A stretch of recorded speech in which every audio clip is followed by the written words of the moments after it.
Hello everyone. आज हम लोग एंट्रोपी के बारे में काफ़ी डिटेल में पढ़ेंगे। आज के बाद एंट्रोपी में तुम्हें कहीं भी डाउट्स नहीं आएगा। तुम अगर जितनी भी वीडियो देख ली होंगी, उसके बाद ये आखिरी वीडियो होगी जिसमें तुम्हें एंट्रोपी की सारी फुल डिटेल में तुम्हें डेफिनेशन मिल जाएगी। चाहे तुम कितने भी क्या लेवल हो, एंट्रोपी बेसिक से अभी तुम हेडिंग डालो एंट्रोपी, इसके बारे में पूरे डिटेल में हम लोग बात करेंगे। उससे पहले मैं पिछली वीडियो में थोड़ा बहुत एंट्रोपी के बारे में बताया था, लेकिन ज़्यादा कुछ नहीं बताया था। उसमें बताया था मैंने स्पॉन्टेनियस के बारे में।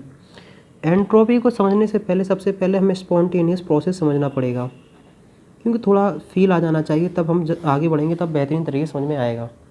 देखो, स्पॉन्टेनियस प्रोसेस वो प्रोसेस कहलाता है जो अपने आप होता है, उसे हम स्पॉन्टेनियस प्रोसेस कहलाते हैं। देखो सुनो, स्पॉन्टेनियस प्रोसेस होने के दो स्पॉन्टेनियस प्रोसेस हो रहा था तो हमने दो चीज़ देखी थी कि एनर्जी डिक्रीज़ हो रही थी। क्या हो रही थी? एनर्जी डिक्रीज़ हो रही थी। इसका मतलब था कि डेल एच की वैल्यू क्या आ रही थी? नेगेटिव। नेगेटिव मतलब एक्सोथर्मिक। क्या आ रही थी? एक्सोथर्मिक।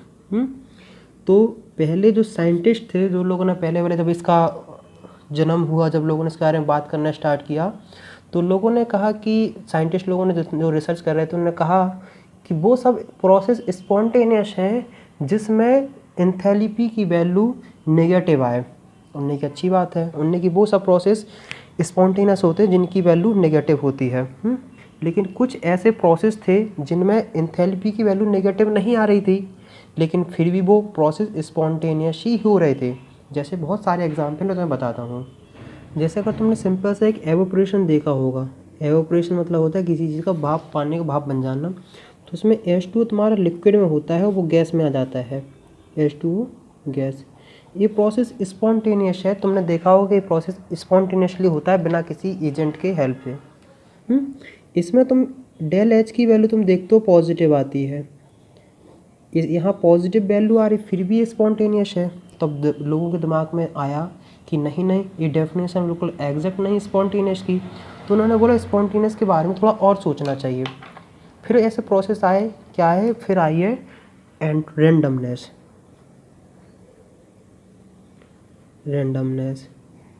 रेंडमनेस के बारे हम लोगों ने बात करना स्टार्ट किया, क्योंकि कई ऐसे प्रोसेस थे जिसमें डेल एच की, देखो नेगेटिव का मतलब होता है अगर एंथैल्पी का हम ग्राफ बनाते हैं तो कुछ तुम्हें ऐसा देखने को मिलता है, कुछ नहीं, क्योंकि यहाँ मान लो 10 मान लो, यहाँ तुम 8 मान लो। डेल एच की वैल्यू फाइनल माइनस इनिशियल करते हैं तो फाइनल 8 हो गई, -10 -2, मतलब बेसिकली नेगेटिव ही तुम्हें देखने को मिल रही। सिंपल सी तुम्हें बात इतनी देखनी है।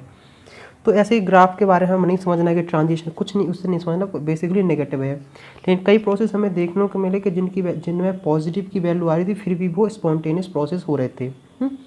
एक फैक्टर और आता है स्पॉन्टेनियस में, जैसे रेंडमनेस का मतलब ऐसा होता है कि जैसे मान लो तुमने बैलून लिया, इसमें अगर तुमने जैसे गैस फिल्ड है, यहाँ के मॉलिक्यूल्स हैं, गैस फिल्ड होगा, इसमें से हवा अपने आप निकलेगी कि नहीं? हवा जब अपने आप निकलेगी, प्रोसेस क्या है? स्पॉन्टेनियस है। ये प्रोसेस स्पॉन्टेनियस है, लेकिन इसमें रैंडमनेस इंक्रीज़ हो रही, मतलब जो गैस के मॉलिक्यूल्स हैं इसमें रैंडमनेस इंक्रीज़ होने को मिली। इसका मतलब ये भी प्रोसेस स्पॉन्टेनियस है। तो अब कुछ दिमाग में आया लोगों के कि जिसमें रैंडमनेस इंक्रीज़ हो रही है वो स्पॉन्टेनियस है, मतलब जिसमें रैंडमनेस आ रही है वो स्पॉन्टेनियस है। लेकिन कई प्रोसेस ऐसे थे जिसमें रैंडमनेस आ रही थी, लेकिन फिर मतलब कुछ प्रोसेस ऐसे थे जो स्पॉन्टेनियस नहीं थे, नॉन स्पॉन्टेनियस थे, फिर भी उनमें क्या देखने को मिल रहा था? रैंडमनेस इंक्रीज़ होती हुई दिख रही थी। अब इसी रैंडमनेस को हमें डिटेल में पढ़ना है। यही समझ लो, यही रैंडमनेस सेकंड लॉ की थोड़ी जन्म जाता है। बेसिकली सब कुछ सेकंड लॉ मैकंड लॉ सब इसमें पढ़ा लेंगे तुम। इसी रैंडम, इसी को हम बोलते हैं एंट्रोपी। आखिरकार यही जो एंट्रोपी है ये कुछ ज़्यादा मज़ेदार है। लोग अक्सर इसमें कंफ्यूज रहते हैं, क्योंकि ये इसका नाम ही है डिसऑर्डर। पूरे दिमाग में डिसऑर्डर ही कर देती हर काम। बच्चे कंफ्यूज घूमते रहते हैं, क्योंकि जब मैं भी आईआईटी की प्रिपरेशन कर रहा था, 11th क्लास में करता था क्वेश्चन, तब मैं बहुत अजीब लगता था यार इसे कैसे हैंडल करना है। लेकिन आज देखना तो बहुत मज़ा आने वाला है। तो आखिरकार एंट्रोपी होती क्या? इसका देखो सुनो, आखिरकार एंट्रोपी है क्या? इसकी डेफिनेशन लिखो। The property of a system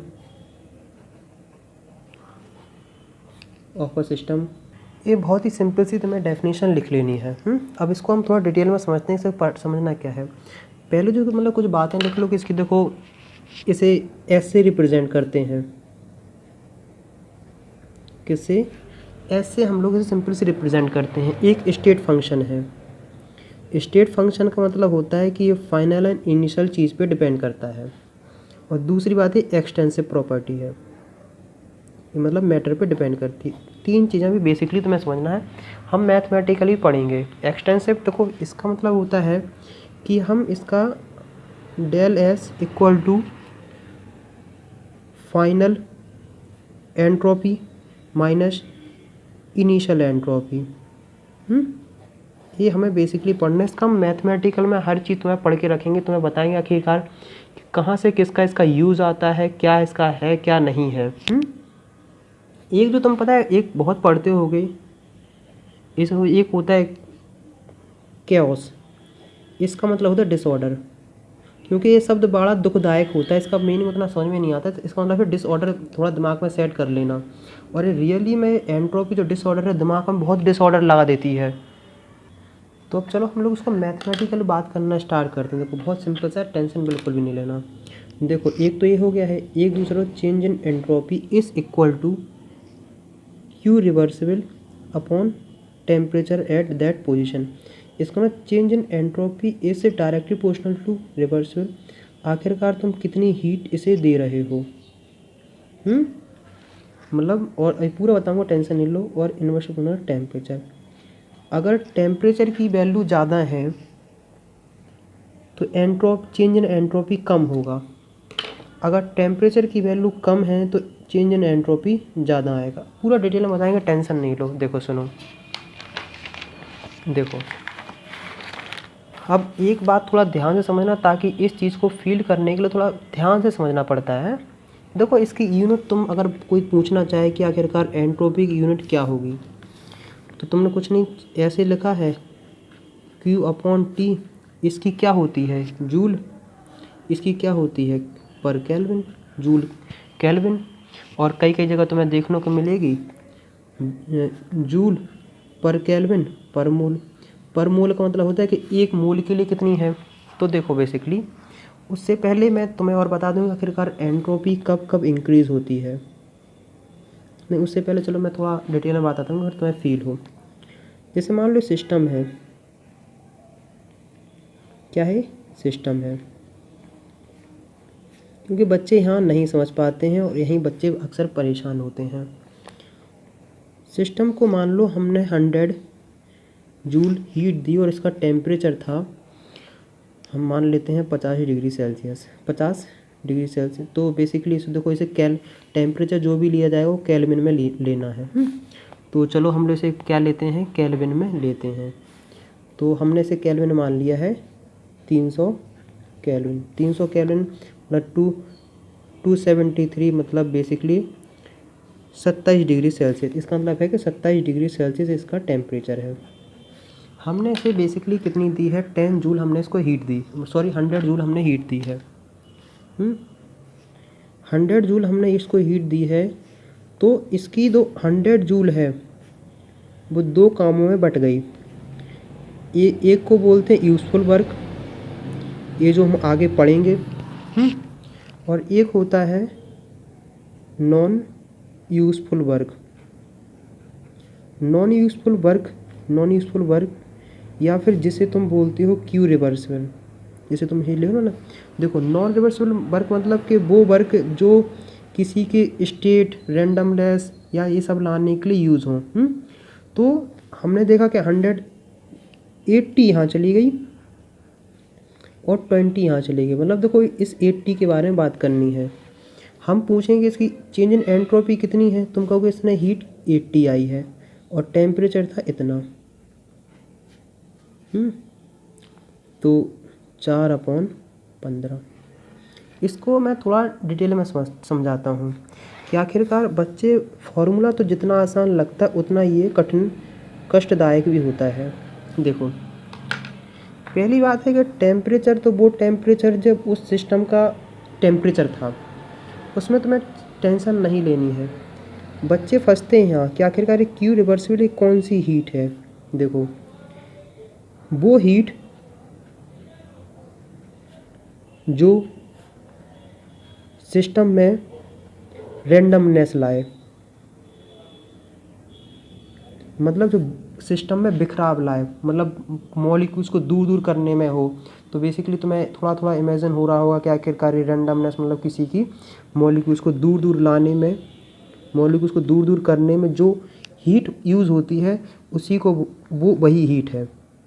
ये वो हीट है जो सिस्टम में रेंडमनेस ला रहा है। क्योंकि हमने 100 जूल दी है, 20 जूल से तो मतलब नहीं, लेकिन जो 80 जूल है जो रेंडमनेस ला रहा है वही हीट हमें यहाँ लेनी होती है। इतनी बात थोड़ी समझ लेना आखिरकार। और ये हीट जो ये है, ये वैसे मान लो 80 जूल है, ये रेंडमनेस लाता है। रेंडमनेस मतलब डिसऑर्डर। ये फेस ट्रांजिशन में भी यही यूज़ होती है। सारी चीज़ बिल्कुल डिटेल में बताएंगे, बिल्कुल परेशान नहीं होना है, क्योंकि जब फ्यूज़न एंथैल्पी सब बताएंगे पूरा डिटेल में तो फील हो जाएगा। इतना बेसिक सी तुम्हें बात क्लियर हो गई होगी। देखो, अब इसकी फिज़िकल मीनिंग क्या है। फिज़िकल मीनिंग है तो यहाँ थोड़ा एक बात थोड़ा ध्यान से रखो। एक चीज़ स्टार बना के लिखो कि the entropy of a pure perfectly crystalline substance या फिर परफेक्टली ऑर्डर्ड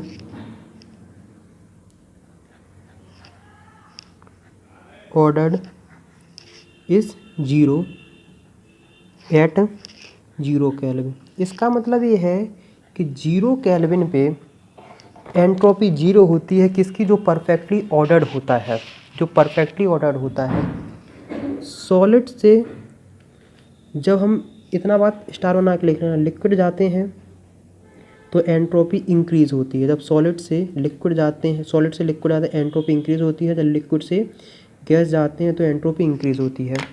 इसका मतलब कि सबसे ज़्यादा एंट्रोपी इसकी होती है, फिर इसकी होती है, फिर इसकी होती है। इसको हम एक एग्जांपल समझते हैं। जैसे तुम्हारे पास आइस है, ये किस में है, सॉलिड में है कि नहीं।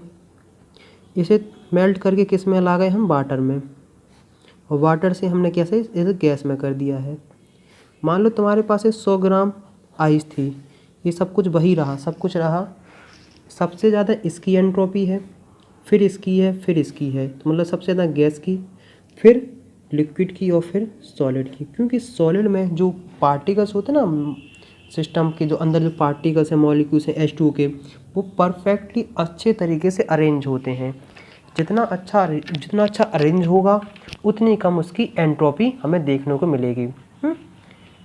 तो बेसिक में बता चुका हूँ कि एक बेसिक स्टेट फंक्शन है, एक्सटेंसिव प्रॉपर्टी है।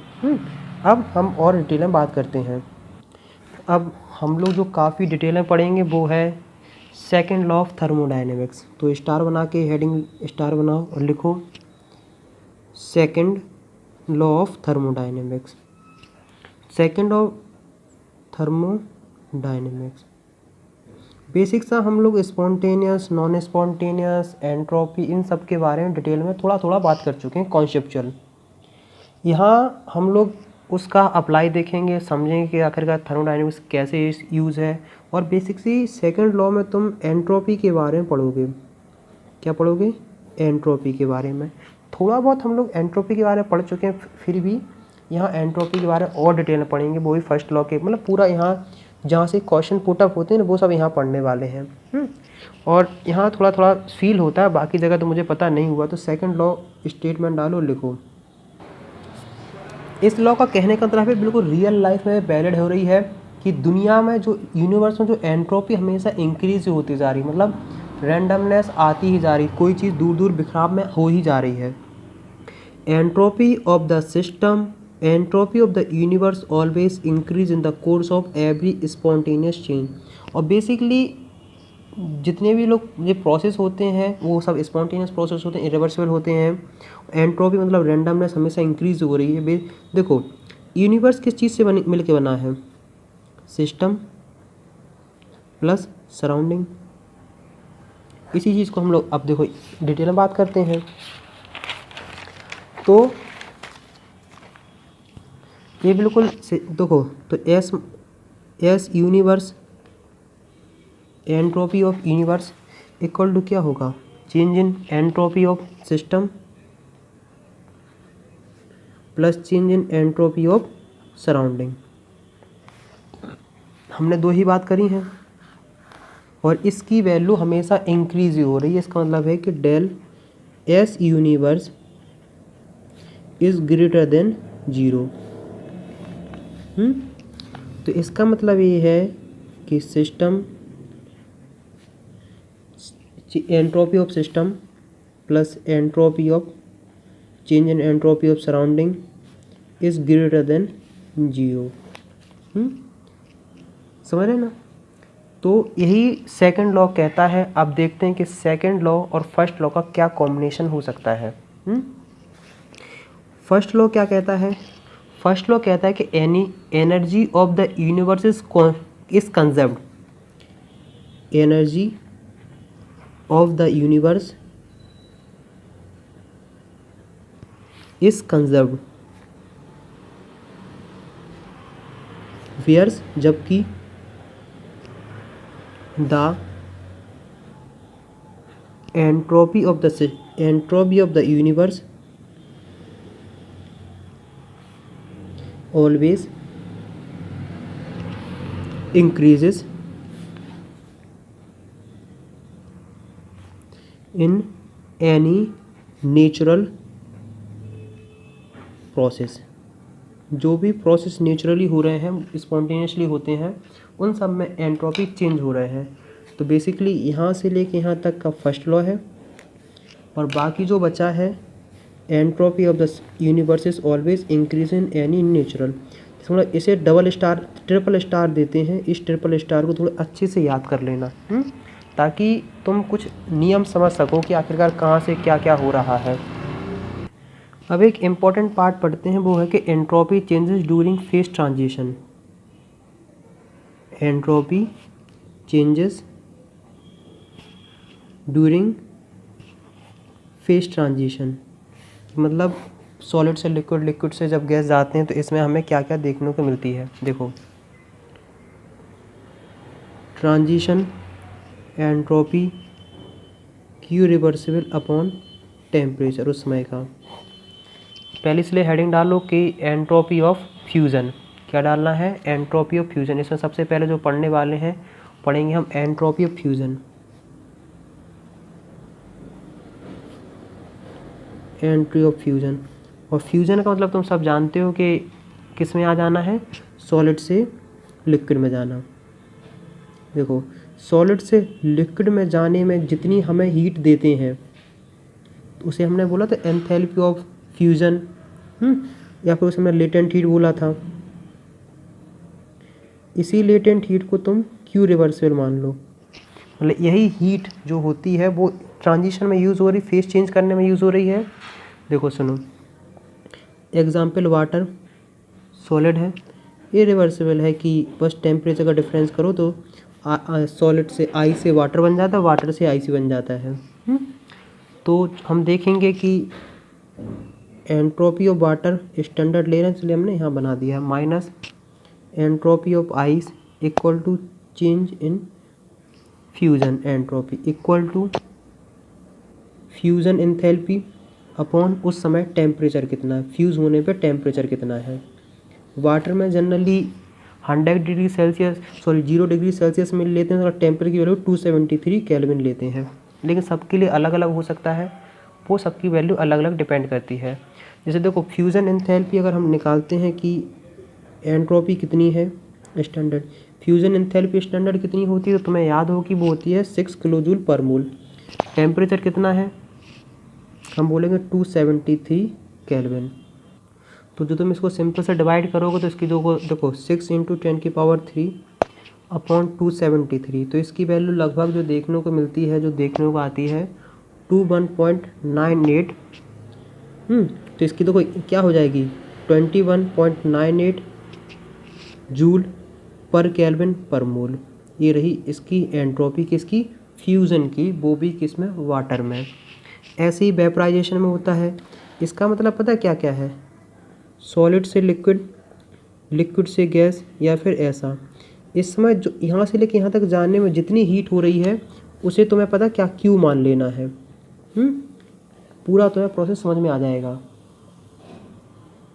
अब इतना निकालने, अब देखो किसी के दिमाग में क्रांतिकारी विचार ऐसा भी आ सकता है कि सर अगर हमें चेंज इन एंट्रोपी फ्रीज की निकालनी है, जब कोई चीज़ फ्रीज हो रही तब क्या ऐसे स्टैंडर्ड निकालें। तब कुछ नहीं, तुम एक चीज़ जानते हो, del fusion H equal to negative of del freeze. तुम जानते हो कि जब कोई चीज़ लिक्विड से सॉलिड में आएगी तो उसकी एंट्रोपी घट जाएगी। इसका मतलब है कि इसकी वैल्यू भी तुम्हें नेगेटिव की ही देखने को मिलेगी। देखो इसकी वैल्यू जो पॉजिटिव थी वो नेगेटिव हो जाएगी और टेम्परेचर तो वो 273 ही रहेगा। तो इसकी जो डेल फ्रीज के एंट्रोपी की वैल्यू तुम्हें देखने को मिली है वो हमें देखने को मिली है -21.98 जूल पर केल्विन पर मोल। इतनी सी बात बिल्कुल हो गई है क्लियर। अब हम लोग आगे बढ़ते हैं। जैसे अब दूसरा प्रोसेस है कि हम लोग सॉलिड से लिक्विड में आ चुके हैं, अब लिक्विड से बेसिकली गैस में जाएंगे। तो हम लोग क्या करते हैं, entropy of vaporization. Entropy of vaporization कोई,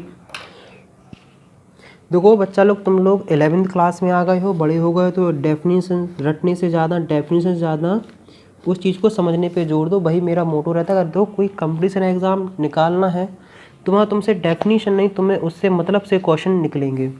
देखो एंट्रोपी वेपराइजेशन में देखो सिंपल होता है, इसे वेपराइजेशन लिख देते हैं और स्टैंडर्ड पे निकालना है। इसका मतलब ये है, देखो जितनी इंथैल्पी वेपराइजेशन में चेंज होने को दिख रही है और जो बॉइलिंग टेम्परेचर है, ये क्या है, ये है बॉइलिंग पॉइंट।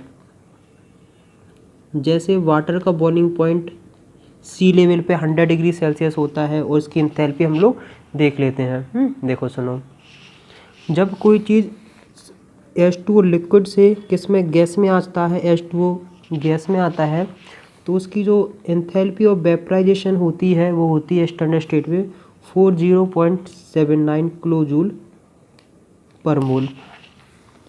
तो इसकी चेंज इन एंट्रोपी जो तुम्हें देखने को मिलेगी स्टैंडर्ड स्टेट पे वो होगी 40.79। टेम्परेचर कितना होता था, टेम्परेचर होता है 100 डिग्री सेल्सियस। 100 डिग्री सेल्सियस को 273 करोगे तो 373 हो जाएगा केल्विन, तो 373। इसकी जो तुम्हें वैल्यू देखने को 109.356 जूल पर केल्विन पर मोल। आखिरकार तुम लोग 11th क्लास के बच्चे हो, वो भी साइंस के, तो क्रांतिकारी विचार तुम लोगों के दिमाग में आ सकता है कि सर वेपराइजेशन से बता दिया, अब कंडेंसेशन का क्या होगा। तो हमने क्या किया, कंडेंसेशन अपोजिट होता है वेपराइजेशन की। तो जो कंडेंसेशन की एंथैल्पी होती है वो नेगेटिव ऑफ किसकी होती है, वेपराइजेशन की। तो अगर कोई कंडेंसेशन में पूछ ले कि सर कंडेंसेशन में चेंज इन एंट्रोपी क्या होगी, तो हम कहेंगे बेटा कुछ नहीं, -40.79/373। तो मैं जो आंसर देखने को मिला -109.356। देखो इस नेगेटिव साइन का मतलब क्या मतलब है, इस नेगेटिव साइन का मतलब है कि एंट्रोपी डिक्रीज़ हो रही है। क्या हो रही है, एंट्रोपी डिक्रीज़ हो रही है। एक प्रोसेस और तुम लोगों के दिमाग में आ सकता है कि सर आखिरकार सब्लिमेशन की सॉलिड से गैस या गैस से सॉलिड। तो हम कहें बेटा इसमें भी तुम्हें कुछ नहीं करना है, तीसरा पॉइंट डालो, क्या, एंट्रोपी ऑफ सब्लिमेशन। सब्लिमेशन हमने कहा इसमें कोई बिल्कुल परेशान नहीं होना है। Entropy of change in entropy of sublimation, देखो एस है इसकी एंथैल्पी ऑफ सब्लिमेशन अपॉन उस टाइम का टेम्परेचर, वो टेम्परेचर जिस टाइम सब्लिमेशन हो रहा है। तो भाई तुम सिंपल सा लिख सकते हो। और तुम अगर देखो कई, अगर सब्लिमेशन को हम ऐसे भी लिख सकते हैं कि change in enthalpy of sublimation होता है फ्यूज़न प्लस वेपराइजेशन। इन दो चीज़ों को याद रखना। जैसे मान लेते हैं कि कोई सिस्टम, कोई चीज़ है, कोई ऑब्जेक्ट है, कोई केमिकल्स है, उसकी फ्यूज़न की एंथैल्पी 100 है और वेपराइजेशन की 200 है। तो अगर हम पूछेंगे सब्लिमेशन कितना होगा, तो सब्लिमेशन में दोनों को ऐड करोगे 300 हो जाएगी। और टेम्परेचर, अपने टेम्परेचर मान लो, हमने कहा सब्लिमेशन कितने पे हो रहा है, हमने कि मान लो 300 केल्विन पे, तो हम इसकी चेंज एंट्रोपी, हम सब्लिमेशन क्या लिख देंगे, हो जाएंगे 300 अपॉन 300। ए ऊपर की सब्लिमेशन वो हीट थी और नीचे टेम्परेचर था कि जिस पे हो रहा है, तो बेसिकली 1 आ जाएगी।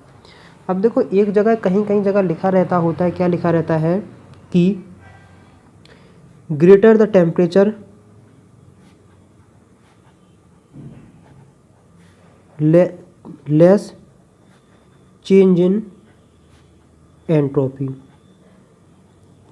देखो इस चीज़ को थोड़ा हम डिटेल में समझाने की कोशिश करते हैं। एक कोई सिस्टम है, इसको हमने 100 जूल क्या दी एनर्जी, कितने डिग्री पे, इसको हमने दी 300 केल्विन पे, पहली स्टेट। और दूसरी स्टेट में हमने दिया है कि इसका टेम्परेचर अब कितना है, वही ऑब्जेक्ट है, हमने हीट बराबर दी है 100 और इसका टेम्परेचर है 600 केल्विन। तो इसमें चेंज इन एंट्रोपी की वैल्यू क्या लोगे, 100 अपॉन 30। और यहाँ तुम चेंज इन एंट्रोपी की वैल्यू क्या लोगे, 100 अपॉन 600।